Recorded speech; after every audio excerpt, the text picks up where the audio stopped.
ಖಂಡಿತವಾಗ್ಲೂ ನಮ್ಮದಾದಂತ ಸಾಂಪ್ರದಾಯಿಕ ಮತಗಳು ನಮ್ದೇನು ಹಿಂದಿನಿಂದನೂ ನಾವು ಮಾತನಾಡ್ಕೊಂಡ್ ಬರ್ತಾ ಇದ್ದೆ. ಅಂದ್ರೆ ಪಕ್ಷದ ಅಭಿಮಾನಿಗಳು ಅಂತಕ್ಕಂಥದ್ದು ಏನು ಗುರುತಿಸ್ಕೊಂಡಿದ್ದಾರೆ, ಅವ್ರು ಯಾರು ಕೂಡ ನಮ್ಮ ಕೈಯನ್ನ ಬಿಟ್ಟಿಲ್ಲ.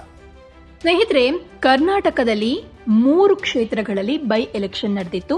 ಚನ್ನಪಟ್ಟಣ, ಶಿಗ್ಗಾವಿ ಹಾಗೆ ಸಂಡೂರು. ಈ 3 ಕ್ಷೇತ್ರಗಳಲ್ಲಿ ಇಡೀ ರಾಜ್ಯದ ಕಣ್ಣಿದ್ದದ್ದು ಹಾಗೆ ಎಲ್ಲರ ಕುತೂಹಲದಿಂದ ರಿಸಲ್ಟ್ಗಾಗಿ ಕಾಯ್ತಾ ಇದ್ದಿದ್ದು ಚನ್ನಪಟ್ಟಣದ್ದು. ಯಾಕೆ ಅಂತ ಅಂದ್ರೆ ಚನ್ನಪಟ್ಟಣದಲ್ಲಿ ಕಾಂಗ್ರೆಸ್ ಗೆಲ್ಲುತ್ತಾ ಅಥವಾ JDS ಗೆಲ್ಲುತ್ತಾ ಅನ್ನುವಂತಹ ಒಂದು ಸ್ಪರ್ಧೆ ಏರ್ಪಟ್ಟಿತ್ತು. ಯಾಕಂತಂದ್ರೆ ಎರಡೂ ಪಕ್ಷಗಳಿಗೆ ಅದೊಂದು ಪ್ರತಿಷ್ಠೆಯ ಕಣ ಆಗಿತ್ತು. ಈ ಕಡೆಯಿಂದ ಕಾಂಗ್ರೆಸ್ನವರಿಗೆ DK ಬ್ರದರ್ಸ್, ಆ ಕಡೆಯಿಂದ JDS ಕುಮಾರಸ್ವಾಮಿ ತನ್ನ ಮಗನನ್ನೇ ಕಣಕ್ಕಿಳಿಸಿ ಯಾರು ಗೆಲ್ತಾರೆ ಅನ್ನುವಂತಹ ಒಂದು ಸ್ಪರ್ಧೆನ ಅವರೇ ಮಾಡಿದಂತಾಗಿತ್ತು. ಹಾಗಾಗಿ ಇಲ್ಲಿನ ಗೆಲುವು ಎರಡು ಪಕ್ಷಗಳಿಗೆ ಕೂಡ ಬಹಳ ಇಂಪಾರ್ಟೆಂಟ್ ಆಗಿತ್ತು. ರಿಸಲ್ಟ್ ಮೊನ್ನೆ ಬಂತು. ಏನಾಯ್ತು ಅಂತ ನಿಮಗೆ ಗೊತ್ತಿರಬಹುದು. ಹೈ ವೋಲ್ಟೇಜ್ ಕ್ಷೇತ್ರವಾಗಿದ್ದ ಚನ್ನಪಟ್ಟಣದಲ್ಲಿ NDA ಅಭ್ಯರ್ಥಿಯಾಗಿ ಸ್ಪರ್ಧಿಸಿದಂತಹ JDS ನಿಖಿಲ್ ಕುಮಾರಸ್ವಾಮಿ ಅವರಿಗೆ ಹೀನಾಯ ಸೋಲಾಗಿದೆ. ಎಲೆಕ್ಷನ್ ರಿಸಲ್ಟ್ ಬಂತಲ್ಲ, ಅವತ್ತು ಮೊದಲ 2 ಸುತ್ತಿನಲ್ಲಿ ಅಂದ್ರೆ 2-3 ಸುತ್ತಿನಲ್ಲಿ ನಿಖಿಲ್ ಕುಮಾರಸ್ವಾಮಿ ಅವರು ಸಣ್ಣ ಸಣ್ಣ ಮತಗಳ ಅಂತರದಿಂದ ಮುಂದೆ ಇದ್ರು. ಆದ್ರೆ ನಂತರದಲ್ಲಿ CP ಯೋಗೇಶ್ವರ್ ಅವರು ದೊಡ್ಡ ಮತಗಳ ಅಂತರದಿಂದ ಒಂದು ಲಾಂಗ್ ಜಂಪ್ ಅನ್ನ ಮಾಡ್ಬಿಟ್ರು. ಇದನ್ನ ಬ್ರೇಕ್ ಮಾಡಕ್ಕೆ ನಿಖಿಲ್ ಕುಮಾರಸ್ವಾಮಿಗೆ ಆಗ್ಲೇ ಇಲ್ಲ. ಇನ್ನು ಕಾಂಗ್ರೆಸ್ ಅಭ್ಯರ್ಥಿಯಾಗಿದ್ದ CP ಯೋಗೇಶ್ವರ್ ಅಭೂತಪೂರ್ವ ಗೆಲುವನ್ನ ದಾಖಲಿಸಿದ್ದಾರೆ. ಸೋಲಿನ ಬಳಿಕ ನಿಖಿಲ್ ಕುಮಾರಸ್ವಾಮಿ ಅವರು ನಾನು ಎಲ್ಲಿ ಕಳ್ಕೊಂಡಿದ್ದೀನೋ ಅಲ್ಲೇ ಹುಡುಕ್ತೀನಿ ಅಂತ ಹೇಳಿ ಒಂದು ರೀತಿಯಲ್ಲಿ ಮಾರ್ಮಿಕವಾಗಿ ಹೇಳಿದ್ದಾರೆ. ಇನ್ನು ನಿಖಿಲ್ ಕುಮಾರಸ್ವಾಮಿ ಅವರು ನಾನು ಎಲ್ಲಿ ಕಳ್ಕೊಂಡಿದ್ದೇನೋ ಅಲ್ಲೇ ಹುಡುಕ್ತೀನಿ, ಇಲ್ಲಿಯೇ ಮುಂದಿನ ರಾಜಕೀಯವನ್ನ ಅಂದ್ರೆ ನನ್ನ ರಾಜಕೀಯ ಜೀವನವನ್ನ ಮುಂದುವರಿಸ್ತೀನಿ ಅಂತ ಹೇಳಿ ಚನ್ನಪಟ್ಟಣದಲ್ಲಿಯೇ ತನ್ನ ಮುಂದಿನ ಸ್ಪರ್ಧೆ ಅಂತ ಹೇಳಿದ್ದಾರೆ. ಎಲ್ಲರೂ ಮಾತಾಡ್ತಿದ್ರು ನಿಖಿಲ್ ಕುಮಾರಸ್ವಾಮಿ ತನ್ನ ರಾಜಕೀಯ ಜೀವನವನ್ನ ಇಲ್ಲಿಗೆ ಎಂಡ್ ಮಾಡಿ ನಂತರ ಸಿನಿಮಾ ಕಡೆಗೆ ತಮ್ಮ ಒಲವನ್ನ ತೋರಿಸ್ತಾರೆ ಅಂತ. ಆದ್ರೆ ಇಲ್ಲ, ನಿಖಿಲ್ ಕುಮಾರಸ್ವಾಮಿ ಅವರು ನಾನು ಎಲ್ಲಿ ಕಳ್ಕೊಂಡಿದ್ದೀನೋ ಅಲ್ಲೇ ಹುಡುಕ್ತೀನಿ, ಅಲ್ಲೇ ಗೆದ್ದು ತೋರಿಸ್ತೀನಿ, ಬಿದ್ದಲ್ಲೇ ಮತ್ತೆ ಎದ್ದೇಳ್ತೀನಿ ಅಂತ ಹೇಳಿದ್ದಾರೆ. ಇನ್ನು ಇಲ್ಲಿ ನಮ್ಮ ಪಕ್ಷದ ಮೇಲೆ ದೊಡ್ಡ ಅಭಿಮಾನ ಇದೆ. ಹೆಚ್ಚು ಅಭಿಮಾನದಿಂದ JDS ಕಟ್ಟಿದ್ದಾರೆ. ಹಾಗಾಗಿ ನಾವು ಕಾರ್ಯಕರ್ತರ ಜೊತೆಗಿರ್ತೇವೆ.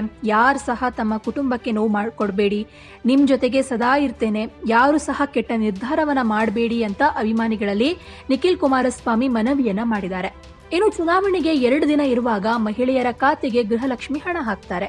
ಇದನ್ನ ಚುನಾವಣಾ ಆಯೋಗ ಗಮನಿಸಬೇಕು. ನಾವು ಹೋರಾಟವನ್ನ ಮಾಡಲಿಕ್ಕೆ ಹಲವು ವಿಚಾರಗಳಿವೆ, ಮುಂದೆ ನಾವು ಹೋರಾಟವನ್ನ ಮಾಡ್ತೇವೆ ಅಂತ ಕಾಂಗ್ರೆಸ್ಗೆ ಎಚ್ಚರಿಕೆಯನ್ನ ಕೊಟ್ಟಿದ್ದಾರೆ. ಇನ್ನು ಈ ಚುನಾವಣೆಯಲ್ಲಿ ಹೆಚ್ಚಿನ ಮತ ಬಂದಿದೆ, ಆದ್ರೆ ಒಂದು ಸಮುದಾಯದ ಮತಗಳು ಬಂದಿಲ್ಲ. ದೇವೇಗೌಡರ ಕೊಡುಗೆನ ನೆನಪಿಸಿಕೊಂಡಿಲ್ಲ. ನಮ್ಮ ಅವಶ್ಯಕತೆ ಅವರಿಗೆ ಇಲ್ಲ ಅಂತ ಅನ್ಸುತ್ತೆ. ಹಾಗಾಗಿ ನಾವು ಸಹ ಅವರನ್ನ ಬಿಟ್ಟು ಸ್ಟ್ರಾಟಜಿಯನ್ನ ಮಾಡಬೇಕಾಗ್ತದೆ ಅಂತ ಪರೋಕ್ಷವಾಗಿ ಮುಸ್ಲಿಂ ಸಮುದಾಯದತ್ತ ನಿಖಿಲ್ ಬೊಟ್ಟು ಮಾಡಿದ್ದಾರೆ. ಒಟ್ನಲ್ಲಿ ನಿಖಿಲ್ ಕುಮಾರಸ್ವಾಮಿ ಮುಂದೆ ಸ್ಪರ್ಧೆ ಅಂದ್ರೆ ನೆಕ್ಸ್ಟ್ ಎಲೆಕ್ಷನ್ ಅಲ್ಲಿ ಕೂಡ ನಾನು ಇಲ್ಲಿಯೇ ಸ್ಪರ್ಧೆ ಮಾಡ್ತೇನೆ ಅಂತ ಹೇಳಿದ್ದಾರೆ. ಆದ್ರೆ ಸ್ಪರ್ಧೆ ಮಾಡಕ್ಕೆ ಇವ್ರಿಗೆ ಟಿಕೆಟ್ ಕೊಡಬೇಕು, ಅದೆಲ್ಲ ತುಂಬಾ ದೊಡ್ಡ ಪ್ರೋಸೆಸ್. ನೋಡೋಣ ಮುಂದಿನ ಎಲೆಕ್ಷನ್ ಟೈಮ್ ಅಲ್ಲಿ ನಿಖಿಲ್ ಕುಮಾರಸ್ವಾಮಿ ನಿರ್ಧಾರ ಅಥವಾ JDS ನಿರ್ಧಾರ ಏನಾಗಿರುತ್ತೆ ಅಂತ. ಸನ್ಮಾನ್ಯ ದೇವೇಗೌಡರು ಸಾಹೇಬರು ಅಧಿಕಾರಕ್ಕೋಸ್ಕರ ರಾಜಕಾರಣ ಮಾಡ್ತಾ ಇಲ್ಲ. ಅವರ ವಯಸ್ಸು 92 ವರ್ಷ.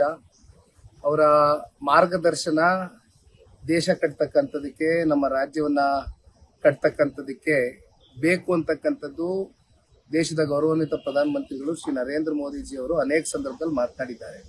ಹಾಗಾಗಿ ಇಲ್ಲಿ ಯಾವುದೋ ಅಧಿಕಾರದ ದಾಹಕ್ಕೆ ಅಧಿಕಾರಕ್ಕೆ ಅಂಟ್ಕೊಂಡು ಇವತ್ತು ಸನ್ಮಾನ್ಯ ದೇವೇಗೌಡರು ಸಾಹೇಬರು ರಾಜಕಾರಣವನ್ನ ಮಾಡ್ತಾ ಇಲ್ಲ. ಪ್ರಾಮಾಣಿಕವಾಗಿ ಕಳೆದ 62 ವರ್ಷದ ದೀರ್ಘಕಾಲದ ರಾಜಕಾರಣದ ಬದುಕಲ್ಲಿ ಸನ್ಮಾನ್ಯ ದೇವೇಗೌಡರು ಏನನ್ನೂ ಕೂಡ ಅಪೇಕ್ಷೆಯನ್ನ ಇಟ್ಕೊಳ್ದಿರ ಕೇವಲ 3.5 ವರ್ಷ ಅಷ್ಟೇ ಅವರು ಅಧಿಕಾರ ಅವಧಿಯನ್ನ ನೋಡಿರ್ತಕ್ಕಂಥದ್ದು 62 ವರ್ಷದಲ್ಲಿ. ಹಾಗಾಗಿ ಅವರು ನಿವೃತ್ತಿಗೊಳ್ಬೇಕಾ ಅಥವಾ ಮುಂದುವರಿಬೇಕಾ ರಾಜಕಾರಣದಲ್ಲಿ ಅಂತಕ್ಕಂಥದ್ದು ರಾಜ್ಯದ 7.5 ಕೋಟಿ ಜನತೆ ತೀರ್ಮಾನ ಮಾಡಿದ್ದಾರೆ. ಎಲ್ಲಿ ಫೇಲ್ಯೂರ್ ಆಯ್ತು, ಎಲ್ಲಿ ಅಲ್ಪಸಂಖ್ಯಾತರು ವೋಟ್ ಬಿಡಲಿಲ್ವಾ, ಏನಾಯ್ತು ಅನ್ಬಿಟ್ಟು ನಿಮ್ಮ JDS ವೋಟ್ ಬಿತ್ತ ವೋಟ್? ಖಂಡಿತವಾಗ್ಲೂ ನಮ್ಮದಾದಂತ ಸಾಂಪ್ರದಾಯಿಕ ಮತಗಳು ನಮ್ದೇನು ಹಿಂದಿನಿಂದನೂ ನಾವು ಮಾತನಾಡ್ಕೊಂಡ್ ಬರ್ತಾ ಇದ್ದೆ. ಯಾವುದೇ ಒಬ್ಬ ಸಾಮಾನ್ಯ ಕಾರ್ಯಕರ್ತ ನಿಂತಾಗ್ಲೂ ಕೂಡ 60,000 ಮಿನಿಮಮ್ ನಂಬರ್ ಏನಿತ್ತು 87,000ಕ್ಕೆ ಹೋಗಿ ಮುಟ್ಟಿದೆ ಅದು ಅಂತಕ್ಕಂಥದ್ದಾದ್ರೆ ನಮ್ಮ ಜನ ಅಂದ್ರೆ ಪಕ್ಷದ ಅಭಿಮಾನಿಗಳು ಅಂತಕ್ಕಂಥದ್ದು ಏನು ಗುರುತಿಸ್ಕೊಂಡಿದ್ದಾರೆ, ಅವ್ರು ಯಾರು ಕೂಡ ನಮ್ಮ ಕೈಯನ್ನ ಬಿಟ್ಟಿಲ್ಲ. ಅಷ್ಟೇ ಅಲ್ಲ, ನಿನ್ನೆ ದಿನ ನಾನು ಹೇಳಿದೆ, ಯಾಕೆಂದ್ರೆ ಒಂದು ಸಮುದಾಯದ ಪರವಾಗಿ ಸನ್ಮಾನ್ಯ ದೇವೇಗೌಡರು ಸಾಹೇಬರು ತಗೊಂಡಂತ ನಿರ್ಣಯ, ಅವ್ರಿಗೆ ರಿಸರ್ವೇಶನ್ ನ ಕೊಟ್ಟಂತದ್ದು ಕೂಡ ಅವರು ಬಹುಶಃ ನಿನ್ನೆಯ ಚುನಾವಣೆ ಏನು ಒಂದು ಅಂತಿಮ ಪರೀಕ್ಷೆ ಅಂತಕ್ಕಂಥದ್ನ ನಾವೇನ್ ಮಾಡಿದ್ವಿ, ಆ ಸಮುದಾಯವನ್ನ ಯಾವ ಕಾರಣಕ್ಕೂ ಕಡೆಗಾಣಿಸಬಾರ್ದು. ಅವ್ರನ್ನ ವಿಶ್ವಾಸಕ್ಕೆ ತಗೊಂಡು ಹೋಗ್ಬೇಕು ಅಂತಕ್ಕಂಥದ್ದನ್ನ ನಾವೇನು ಪ್ರಯತ್ನವನ್ನ ಪಟ್ಟಿದ್ದೇವೆ. ಆದ್ರೆ ಬಹುಶಃ ನಮ್ಮ ಒಂದು ಅವಶ್ಯಕತೆ ಅವ್ರಿಗಿಲ್ಲ ಅಂತಕ್ಕಂಥದ್ದು ನಿನ್ನೆ ದಿನ ಚುನಾವಣೆ ರಿಸಲ್ಟ್ ಮೂಲಕ ನಮ್ಗೆ